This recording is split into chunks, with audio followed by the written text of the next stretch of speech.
Welcome to Trinity Place. My name is Cameron Miller, and this is a reflection for the fourth Sunday of Epiphany. I'm going to read you the two readings upon which these readings are more or less a reflection of. In case you're not watching, this is part of our worship video. The first reading is from the prophet Micah, chapter 6, verses 6 to 8. Starts out sounding very innocent. We'll see later that it's not. With what shall I come before the Lord and bow myself before God on high? Shall I come before him with burnt offerings, with calves a year old? Will the Lord be pleased with thousands of rams and tens of thousands of rivers of oil? Shall I give my firstborn for my transgression, the fruit of my body for the sin of my soul? He's told you, O mortal, what is good.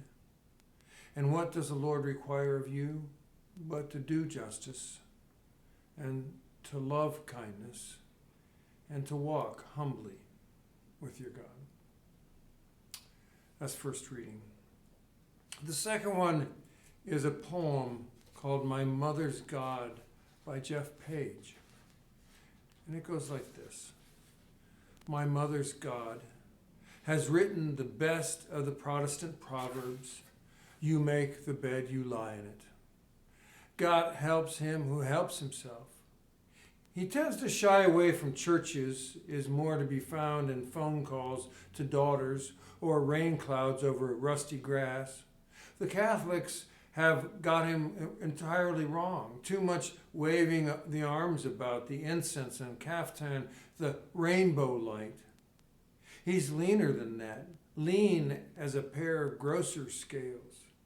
Hard as a hammer at cattle sales, the third and final time of asking. His face is most clear in a scrubbed wooden table or deep in the shine of a Laminex bench. He's also observed at weddings and funerals by strict invitation, not knowing quite which side to sit on. His second book, my mother says, is often now too well received. The first is where the center is, tooth for claw and eye for tooth, whoever tried the other cheek. Well, Christ maybe, but that's another story. God, like her, by dint of coursework, has a further degree in predestination, immortal, omniscient, no doubt of that. He nevertheless keeps regular hours and wipes his feet clean on the mat. It's not to be seen at 3 a.m. His portrait done in a vigorous charcoal is fixed on the inner curve of her forehead. Omnipotent there, in broad black strokes, he does not move. It's not easy, she'd confess, to be my mother's God.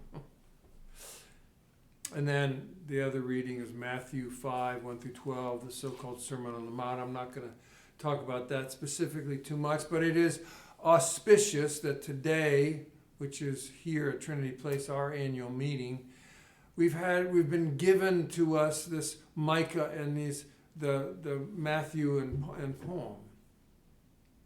That poem that is painful yet brilliant about what we are capable of doing to the gemstones of our spiritual tradition, gemstones like that reading from Micah and from Matthew. It evokes that not so distant, lean, spare, and brutally scrubbed clean God of our Protestant ancestors, whose love seems really, from this perspective in the 21st century, an abusive kind of love. At first blush, Micah's God could seem like that Puritan God too, the Puritan God of bleached surfaces and brittle temperament. But Micah's God oozes love and hope for all of us. I know that we've been around this track before, if you've been visiting here with Trinity Place for any time at all, or on Subversive Preacher, about the relationship between Micah and Jesus. It comes up at least once every 3 years in the lectionary, but it's worth being reminded of today. Micah was born and raised among rural villages and farmlands in Judah, some 800 years before Jesus. Micah and his family were among the peasant class upon whom was inflicted brutal taxes to support the excesses of the Jerusalem decadent urban elite, as they might be called today. His rustic and lowly social status was like that of the prophet Amos, while Isaiah and Jeremiah came from a more educated class. Now, our buddy Jesus, he shared the same socioeconomic profile as Micah and Amos 800 years later. The prophet Micah insisted that the leadership of the people, those at the helm of its stewardship, should refocus on the covenant, on its 613 laws. Micah reminded those who were in charge that the laws of Torah, those 613 boring rules, included a long list of social entitlements that also reveal the love of God. He reminded the powerful that those entitlements were not being properly executed by them. Those 613 laws spelled out in scrupulous detail that food was to be shared, that there was to be a periodic cancellation of debt, that there was to be a policy of fair distribution of the land, that war was to be waged with mercy where possible, and with a fair number of exemptions respecting the personal lives of soldiers, and that access to power and resources was to be expansive, not narrow, was to be inclusive, not exclusive. Remember, this was a society of former slaves, and they had high expectations for something different than where they came from. Micah reminded them that those boring laws in Deuteronomy and Leviticus were never read, that are never read by us, formed the very heart of the covenant that God had made with Israel. And in order for Israel to be Israel, those laws were to be embodied in the policy and the actions of its ruling class. Micah reminded his partners in covenant that being the people of God is not an entitlement itself. Rather, it's a relationship to be lived into, a covenant based upon a particular kind of social order. What Micah was doing was putting Israel on trial. Literally. He was making the case for the prosecution and putting his contemporaries on trial. It's a courtroom drama, sort of like To Kill a Mockingbird. In the piece of the scene that I just read a little bit ago, which, by the way, was shortened from the lectionary assignment, we are treated to a cosmic version of Law and Order. Micah imagines a courtroom of law in which the powerful elite of his day are the defendants, whose very use of power is used as evidence against them. It's a cosmic court, and at the bench is a tribunal of gods with the God of Israel presiding. It's a cinematic biblical moment in which God calls upon the mountains and the oceans and all the company of heaven to act as witnesses against Israel. The accusation is that Israel has been unfaithful. The charge is that Israel has forgotten her origins. The prosecution asserts that Israel has forgotten that she was once in slavery. And because she has forgotten, she has lost her reason to exist, which was to be a light to people who sat in darkness. Micah's poetry, a poetic prophecy really, includes a feeble defense put forth by the elite as they make a pitiful acknowledgement, sort of their guilt. Remember I read this? So what must we sacrifice to make things right? It's a kind of a whine, really. Should it be something really big this time? What is it you want? Calves? Rivers of oil? How about our firstborn children? Yeah, that's pretty big, huh? We'll throw in some extra prayers, lots of Hail Marys and recitations of the Nicene Creed, earnest confessions, and communion. That last is my little contemporizing. It is a kind of adolescent maneuvering aimed at evoking sympathy from the gods, but which does not actually accept responsibility or accountability. It's obvious that the rich and the powerful of Micah's day neither accept responsibility for the vast disparity of wealth and power, nor do they buy into the covenant and its vision of a more equitable social order. In fact, the very suggestion that God is looking for some kind of religious ritual to make things right is itself a painful indictment that they have forgotten where they came from. And they've forgotten what their mission is.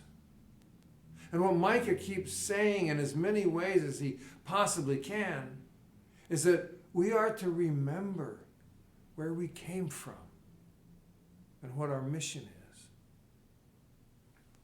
The cosmic court answers their forgetfulness, and it responds to their outrageous attempt to bribe the court with silly rituals. What God requires, the justices declare, is for you to do justice, for you to love kindness, for you to walk humbly with your God. Now I'm convinced that the prophet Micah was Jesus' go-to guy. Underneath Jesus' Sermon on the Mount, and especially the summary of the law, is Micah's summation of the covenant. Do not forget where you came from, and do not forget what your mission is. It is to do justice and to love kindness and to walk humbly with God.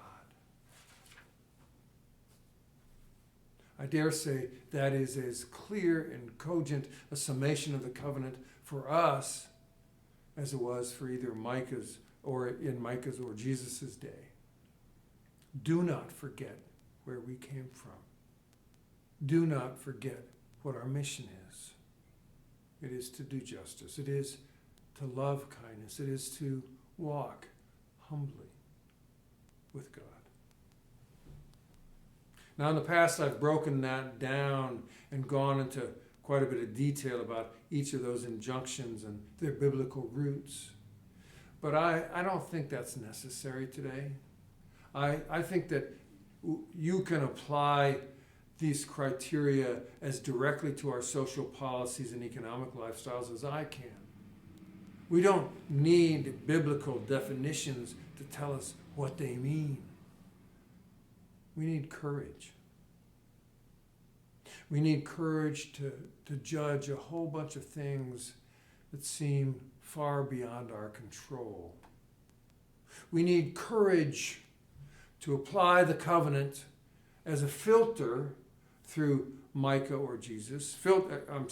We need the courage to apply the covenant filtered through Micah and Jesus to our situation and life in the United States of America in the 21st century. We need courage to allow it to alter what we do. We don't get a pass simply because we're just one person or just one family and that we are far away from the power and influence in Albany or Washington, D.C. or Wall Street. So we need courage to consider how we can be better, more effective, more brave, in the ways that we do justice and love kindness and walk humbly with God. If we do that, if we use Micah and Jesus to ask ourselves hard questions and use their criteria to shape our actions, then we will have remembered where we came from and what our mission is. And we don't get to be perfect. We don't have to crawl on our bellies and sacrifice something at a shrine. We do not have to live in fear of our mother's God that peers down at us with a nasty look and snarled lips because we aren't living up to expectations. All we have to do is remember where we came from and what our mission is, and then go about doing it a little bit at a time, one step at a time, one day at a time, one decision at a time, one opportunity at a time. When we mess up, which we will, and when we get negligent, which we do, then we remember. We remember, and we remember, and we remember, and we walk into our mission one step at a time.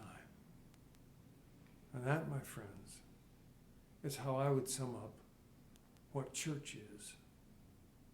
A community to help us remember where we came from and what our mission is: to do justice, to love kindness, to walk humbly with God. A community to help us remember, a community to hold us up and give us courage, a community to love us when we fail and help us to recover. In other words, a community that tries to act like God. So be it. Amen. Amen. And peace be with you. Come on back next week.